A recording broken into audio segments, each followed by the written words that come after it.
I read my English translation of the Quran aloud in total about once a month, about 412 pages. And I have done for about 24 years. It's definitely, since October 7th, there's definitely a lot more intensity to some of the passages. I would suggest, if you're interested in seeing what part of the quote discussion is about, that you read Surah number 4, Women. This is around verse 100.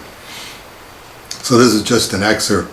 A believer killeth not a believer but by mischance, and whoso killeth a believer by mischance shall be bound to free a believer from slavery, and the blood money shall be paid to the family of the slain, unless they convert it into alms. But if the slain believer be of a hostile people, then let him confer freedom on a slave who is a believer. And if he be of a people between whom and yourselves there is an alliance, then let the blood money be paid to his family, and let him set free a slave who is a believer. And let him who hath not the means fast 2 consecutive months.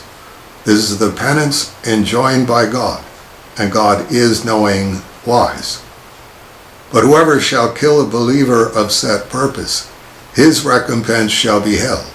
Forever shall he abide in it. God shall be wrathful with him, and shall curse him, and shall get ready for him a great torment.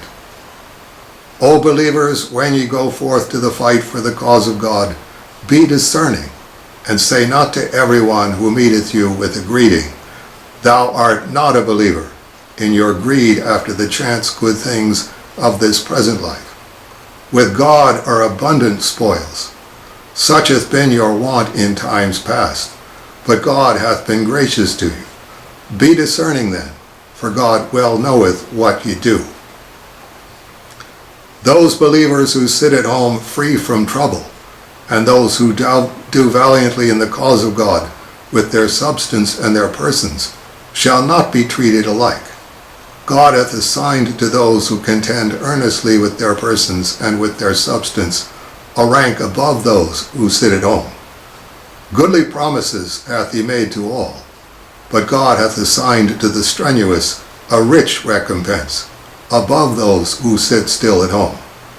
Rank of his own bestowal, and forgiveness and mercy, for God is indulgent, merciful. The angels, when they took the souls of those who had been unjust to their own will, demanded, What hath been your state? They said, We were the weak ones of the earth. They replied, Was not God's earth broad enough for you to flee away in? These their home shall be hell, and evil the passage to it.